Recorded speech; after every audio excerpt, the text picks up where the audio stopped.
भारत से आने वाली आलूदा हवाओं से लाहौर धुंधला गया है।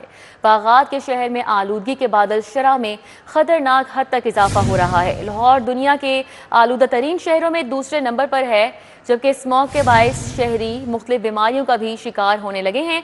माहिरीन की जानिब से शहरियों को एहतियाती तदाबीर इख्तियार करने की हिदायत जारी की जा रही हैं। समरा फातिमा हमारे साथ है, इस हवाले से अपडेट करेंगी। जी समरा, आगाह कीजिएगा, क्या सूरत हाल है? जी बिल्कुल ऐसा ही है। भारत की जानिब से आने वाली आलूदा हवाएं मुसलसल लाहौर और पंजाब के मुख्तलिफ शहरों को मुतासिर करने का बायस बन रही हैं। इस वक्त भी लाहौर दुनिया के आलूदा तरीन शहरों में सर फहरिस्त है और AQI की शरह जो है वो 400 तक जो है वो रिकॉर्ड की जा रही है। सुबह तक जो है वो AQI जो है वो 500 से भी तजावुज़ कर गया था और जो हुकूमत की जानिब से एंटी स्मोक गन्स इस्तेमाल की जा रही हैं, जो दीगर इकदाम किए जा रहे हैं, वो भी अब काम नहीं आ रहे, क्योंकि ये देखने में नज़र आ रहा है कि दिन ब दिन जो है वो फ़िज़ाई आलूदगी में इजाफा होता जा रहा है। इस वक्त अगर लाहौर के दीगर इलाकों के हवाले से भी बात कर ली जाए तो AQI की शरह को खातिर ख्वाहिशी दिखाई नहीं दे रही। कुछ इलाके ऐसे हैं जहां पर आलूदगी की शरह 900 से भी ज़्यादा है। और अगर बात कर लीजिए तो इस वक्त सांदा रोड के अतराफ में एयर क्वालिटी इंडेक्स की शरह 943 रिकॉर्ड की जा रही है, जबकि लोअर माल के अतराफ में 917 AQI रिकॉर्ड किया जा रहा है। पंजाब यूनिवर्सिटी के अतराफ में 848, जबकि सदर कैंट के अतराफ में AQI की शरह 820 रिकॉर्ड की जा रही है। शालामार के अतराफ में 807, जबकि GC कॉलेज के अतराफ में जो है वो एयर क्वालिटी इंडेक्स की शरह 726 तक रिकॉर्ड की जा रही है। मॉडल टाउन में 695 और इसी तरह से बरकी रोड के अतराफ में एयर क्वालिटी इंडेक्स 671 तक रिकॉर्ड किया जा रहा है। ये भी कहा जा रहा है कि आज रात के औकात में फिर से फ़िज़ाई आलूदगी ज़्यादा होगी। AQI जो है वो इसी तरह से रिकॉर्ड किया जाएगा और AQI ज़्यादा होने की वजह से उसका असर जो है वो शहरियों पर पड़ेगा। शहरियों से ये अपील की जा रही है कि जो हसास अफराद हैं, बच्चे हैं, बुजुर्ग हैं, वो रात के औकात में जो है वो बाहर निकलने से गुरेज करें, अपनी बैरूनी सरगर्मियों को महदूद रखें और इसी के साथ साथ रात 8 बजे के बाद जो है वो बाहर रेस्टोरेंट्स और होटलों में खाना खाने से भी जो है वो गुरेज किया जाए, क्योंकि रात के औकात में जो है वो फ़िज़ाई आलूदगी ज़्यादा होती है। आलूदा ज़रात होते हैं जो कि डायरेक्टली जो है वो इंसानी सेहत को अफेक्ट करते हैं और शहरी जो है वो मुख्तलिफ इक़साम की बीमारियों में भी मुब्तला हो रहे हैं। तो माहिरीन की जानिब से शहरियों से ये अपील की जा रही है कि एयर क्वालिटी इंडेक्स की सतह में जो है वो मज़ीद इजाफा देखने में नजर आएगा, तो मास्क का इस्तेमाल हर सूरत यकीनी बनाया जाए। जी ठीक है, बहुत शुक्रिया। डेंगू वायरस के हमले जारी हैं। शहर में डेंगू बुखार के 15 नए मरीज रिपोर्ट हुए हैं। सबनाबाद जोन में डेंगू बुखार के 4 नए मरीजों की तस्दीक हुई है। इस हवाले से क्या अपडेट्स हैं जानेंगे। Senior health reporter Zahid Chaudhary हमारे साथ हैं। जी जाहिद चौधरी। जी, हालिया जो मौसम है उसमें तब्दीली, दर्जा हरारत में कमी के बावजूद शहर में डेंगू मच्छर के जो हमले हैं वो नहीं अभी तक थम सके और जो लार्वा साइडिंग है, जो मच्छरों की अफजाइश है, उसको तल्फ करने का जो अमल है वो जो है वो सिर्फ जुबानी जमा खर्च या कागजों की हद तक जो है वो महदूद है, जिसकी वजह से शहर भर में इस वक्त मच्छरों की बहुतात है और उसकी वजह से तमाम शहर के इलाकों से डेंगू बुखार के केसेस जो हैं वो मुसलसल सरकारी तौर पर रिपोर्ट हो रहे हैं, जबकि ज़राए का ये कहना है कि गैर सरकारी तौर पर मरीजों की तादाद इससे कहीं ज़्यादा है जितने रिपोर्ट किए जा रहे हैं। और ये 15 मरीज हैं जो अभी जो है वो नए सामने आए हैं, रिपोर्ट हुए हैं। समनाबाद जोन जो है उससे 4, निश्तर जोन में 3, अलामा इकबाल और दादा गंजबख्श जोन में 2-2, गुलबर्ग, रावी जोन, शालामार, वागा जोन में डेंगू बुखार का एक नया मरीज जो है वो रिपोर्ट हुआ है और ये मुसलसल जो है वो अभी तक केसेस जो है वो तमाम शहर से न सिर्फ रिपोर्ट हो रहे हैं बल्कि तमाम जो इलाके हैं लाहौर के उनमें इस वक्त जो है वो मच्छरों की बड़ी तादाद जो है वो न सिर्फ मौजूद है बल्कि जो ब्रीडिंग का अमल है वो भी नहीं रुक सका और जो लार्वा साइडिंग होनी थी, जो मच्छरों को तलफ किया जाना था, उस हवाले से जो कारकर्दगी है उस पर ये एक सवालिया निशान है कि मौसम बदल गया लेकिन अभी तक शहरियों की मच्छरों से जो है वो छुटकारा उनको जो है वो नहीं मिल सका। ठीक है, आयरस सिस्टम की तकनीकी खराबियां जूं की तू हैं। लाहौर टैक्स बार एसोसिएशन का दरपेश मसाइल बारे वजीर आजम को मरासला जारी। मरासले का मतन क्या है जान लेते हैं कलीम अख्तर से। जी कलीम। आज बिल्कुल इनकम टैक्स रिटर्न 2025 जमा करवाने में सिर्फ 2 रोज बाकी रह गए हैं, लेकिन आयरस सिस्टम में जो तकनीकी खराबियां पहले आ रही थी वो जू की तू हैं, जिसके पेश नज़र लाहौर टैक्स बार एसोसिएशन की जानिब से एक दफ़ा फिर जो इनकम टैक्स रिटर्न 2025 है वो जमा करवाने की तारीख में तुसी का मुतालबा कर दिया है। न सिर्फ तुसी का मुतालबा किया गया है बल्कि बाकायदा तौर पर वज़ीर आज़म पाकिस्तान को तकनीकी खराबियों समेत दीगर जो मसाइल दरपेश हैं उस हवाले से तफसीली आगाह भी किया गया है और जो ख़त वहाँ पर इरसाल किया किया गया है उसके मतन के मुताबिक कहा गया है कि AOP शेयर इनकम पर गलत टैक्स लागू कर दें, जबकि इसके अलावा कम अज कम टैक्स निज़ाम में गैर कानूनी टैक्स तकसीम का जो मसला है वो ताहाल दरपेश है। जबकि इसके अलावा सिस्टम सेक्शन 151 के तहत कर्ज पर जो मुनाफा है उस पर टैक्स का गलत हिसाब कर रहा है। जबकि इसके अलावा जो टैक्स कवानीन है उनके बरखिलाफ खुदकार जो कटौतियां हैं वो भी की जा रही हैं। जबकि इसके साथ ये भी कहा गया है कि इनकम टैक्स रिटर्न 2025 की जो आशात है वो 219 दिन में करनी थी, जो कि इसकी तखीर हुई, जबकि इसके बाइस जो टैक्स इंतकान है वो शदीद मुश्किलात के अंदर मुब्तला हुए। जबकि FBR की जानिब से टैक्स रिटर्न फॉर्म जो है वो 1 दिसंबर 2024 को शाया करना था, लेकिन जो रिटर्न फॉर्म है वो 7 जुलाई 2025 को जारी किया गया, जिसमें जी ठीक है, बहुत शुक्रिया। पंजाब हुकूमत की गारमेंट सिटी की बिल्डिंग लीज पर देने की मंजूरी। कायदे-आज़म बिजनेस पार्क में जदीद स्टिचिंग यूनिट सरमायाकारों को लीज पर दिए जाएंगे। गारमेंट सिटी मंसूबे पर लागत 4 अरब 18 करोड़ खर्च किए गए हैं। हुकूमत ने लीज की मुद्दत 30 साल मुकर्रर कर दी, तौसी की गुंजाइश भी रखी गई। डिटेल्स बताएंगे इस हवाले से अली रामे हमारे साथ हैं। जी अली रामे।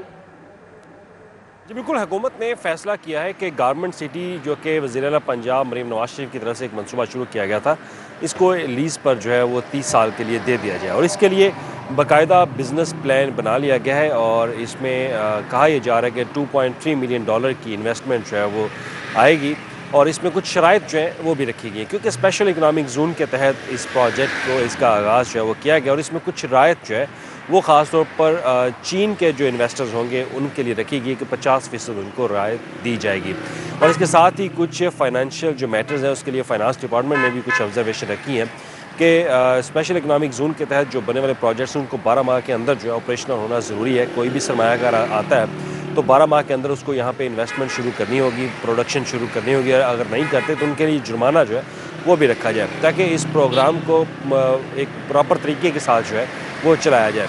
और इसके साथ ही इसकी जो लीज़ है वो 30 साल की होगी और इसमें बताया जा रहा है कि जब इन्वेस्टमेंट आएगी तो रोज़गार के मौके वो पैदा होंगे। तो ये पहली दफ़ा हुआ है कि बिल्डिंग बना के हुकूमत देगी और लीज़ पर जो है वो दिया जाएगा। ये ठीक है अली रामे, बहुत शुक्रिया। महकमा ख़जाना ने PKLI को बजट जारी किया है।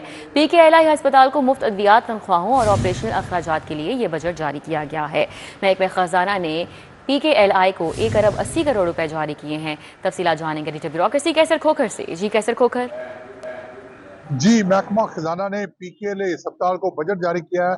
PKLI अस्पताल जो है वो पंजाब गवर्नमेंट के मतहत नहीं है, वो एक इंडिपेंडेंट और खुद मुख्तार अदारा है, लेकिन पंजाब गवर्नमेंट जो है PKLI अस्पताल को गाह बगाह ग्रांट नेट जारी करती रहती है और आज महकमा खजाना ने PKLI अस्पताल को ऑपरेशनल अखराजात, मरीजों को मुफ्त अद्वियात देने और डॉक्टरों और स्टाफ की तनख्वाहों के लिए 1 अरब 80 करोड़ रुपए का बजट जारी किया है।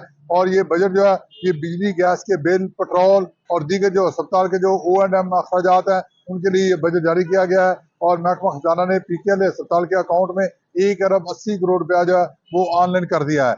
जबकि गारमेंट सिटी जो है पंजाब में उसके क्याम के लिए मजीद जो है पैसे जारी किए गए हैं और 39 करोड़ रुपया जो है मजीद जारी किया गया है, गारमेंट सिटी को दिया गया है ताकि गारमेंट सिटी पंजाब में जो है एस्टेब्लिश किए जा सके। और इस हवाले से ये बजट जो है ना ये महकमा खजाना ने भी जारी कर दिया है और महकमा खजाना ने ये बजट जो है ये ऑनलाइन कर दिया है और ये भी बजट जारी कर दिया। ठीक है कैसर खोखर, बहुत शुक्रिया। लेस्को में जलने और खराब होने वाले सिंगल फेज मीटर्स की तादाद में रिकॉर्ड इजाफा हुआ है। खराब और जलने वाले सिंगल मीटर्स की तादाद 80,000 से तजावुज कर गई है। लेस्को ने नेपरा कवानीन के मुताबिक तब्दील करने की बजाय मलबा सारिफीन पर डालना शुरू कर दिया है। शाहिद सिप्रा हमारे साथ हैं, अपडेट कर रहे हैं। जी शाहिद सिप्रा। जी बिल्कुल, लाहौर इलेक्ट्रिक सप्लाई कंपनी में जलने और ख़राब होने वाले सिंगल फेज मीटर की तादाद में मुसलसल इजाफा होता दिखाई दे रहा है। ज़रा ने बताया है कि ख़राब होने वाले मीटर्स की तादाद 80,000 से तजावुज़ कर गई है और उसके बाद मीटर्स तब्दील ना होने से सारा मलबा बिलों की सूरत में सार्फिन पर डाला जा रहा है।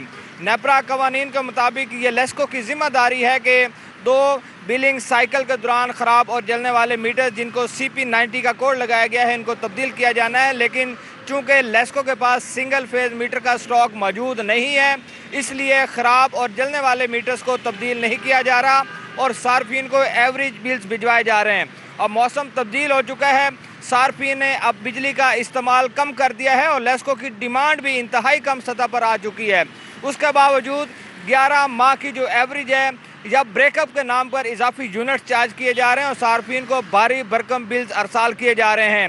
सार्फिन जब दफातर से रजू करते हैं तो उनको ये जवाब दिया जाता है कि मीटर्स मौजूद नहीं, इसलिए उनके ख़राब होने वाले मीटर्स को तब्दील नहीं किया जा सकता। ये वादे कर दूं। सिप्रा, बहुत शुक्रिया। पंजाब हुकूमत को ओवरसीज पाकिस्तानियों की जायदादों के तहफ़्फ़ुज़ के लिए बड़ा इकदाम। ओवरसीज पाकिस्तानी प्रॉपर्टी एक्ट की दफ़ा 3 के तहत अदालती अफसरान की तैनाती का फैसला किया गया। ओवरसीज पाकिस्तानी प्रॉपर्टी एक्ट के तहत खुसूसी अदालतों के क़याम का अमल शुरू। राव दिलशाद हुसैन हमारे साथ हैं, अपडेट कर रहे हैं। जी राव दिलशाद।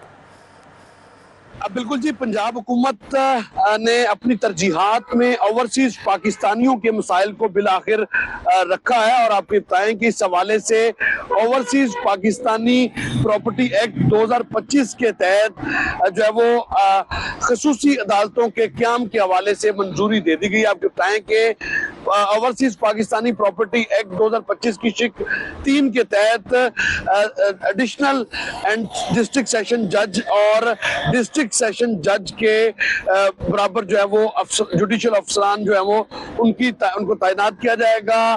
फिलहाल बड़े शहरों में जो है वो डिस्ट्रिक्ट एंड सेशन जज और एडिशनल डिस्ट्रिक्ट एंड सेशन जज के बराबर जो है वो जुडिशियल अफसरान को तैनात किया जाएगा। आपको बताएं कि उनको तमाम तर इस कानून के तहत इख्तियारात हासिल होंगे कि ओवरसीज पाकिस्तानियों की जायदाद से मुतल्लिक जो भी तनाज़ात हैं उनको जल्द अज जल्द ना सिर्फ हल करना है बल्कि उनका हक जो है वो उनको दिलवाना है और इंसाफ के ताज़े। ठीक है, बहुत शुक्रिया राव दिलशाद। लाहौर हाईकोर्ट में बानी पीटीआई के तमाम मुकदमात यकजा करने की दरख्वास्त खारिज। हाईकोर्ट ने बानी पीटीआई की दरख्वास्त अदम पैरवी पर मुस्तरद कर दी। चीफ जस्टिस लाहौर हाईकोर्ट आलिया नीलम ने बानी पीटीआई की समाअत की, जबकि साबिक चेयरमैन पीटीआई के वकील इंतजार पंजोता अदालत पेश हुए।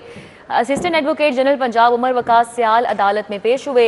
बानी पीटीआई के खिलाफ सूबे में 107 मुकदमात जेरे समाअत हैं। असिस्टेंट एडवोकेट जनरल दरख्वास्त में पंजाब हुकूमत और आईजी पंजाब समेत दीगर को फरीक बनाया गया। इस्लाम में बानी पीटीआई के खिलाफ 107 मुकदमात दर्ज हैं। असिस्टेंट एडवोकेट जनरल का इस मौके पर यह कहना था।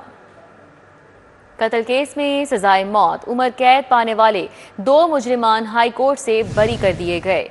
इस मामले पर आगाह करेंगे मलिक अशरफ हमारे साथ हैं। जी मलिक अशरफ। जी बिल्कुल, लाहौर हाई कोर्ट के जस्टिस शहराम सरवर चौधरी और जस्टिस सरदार अकबर जोगर पर मुश्तमिल 2 रुकनी बेंच ने सजाए मौत पाने वाले जो मुजरिम है, एक सजाए मौत का कैदी और एक उम्र कैद का जो मुजरिम है, इन दोनों को बरी करने का हुक्म दिया है और अदालत ने करार दिया है कि इस सगासा मुजरिमान के खिलाफ इल्जाम साबित करने में नाकाम रहा। 2 रुकनी बेंच के रूबरू जो मुजरिम है फैसलाबाद से तल्लक है, उसको उसके अपील पर समाअत हुई, जिसमें 28 नवंबर 2019 को जाहिद बशीर के कत्ल और दीगर को जख्मी करने का मुकदमा दर्ज किया था। जो मुजरिम है जाहिद बशीर, इस पर इल्जाम ये था कि इसने 2 अफराद को कत्ल किया था और मजीद ये भी कहा गया कि इसमें जो वकील सिपाही था, इसने मौका विचार किया कि जो जख्मी गवाहान हैं इन्होंने बर वक्त बयानात कलमबंद नहीं कराए और इनके बयानात में तजाद भी है। और मजीद ये भी कहा कि रात का वक़्त था जब ये कत्ल हुआ था और जिसमें रोशनी जो मुलजमान हैं उनकी शनाख्त मुमकिन नहीं थी। वकील सिपाही ने दलाल दिए, ताहम जो सरकारी वकील हैं इन्होंने इसकी मुखालफत की, लेकिन सरकारी वकील और मदई वकील जो है ठीक है, बहुत शुक्रिया मलिक अशरफ।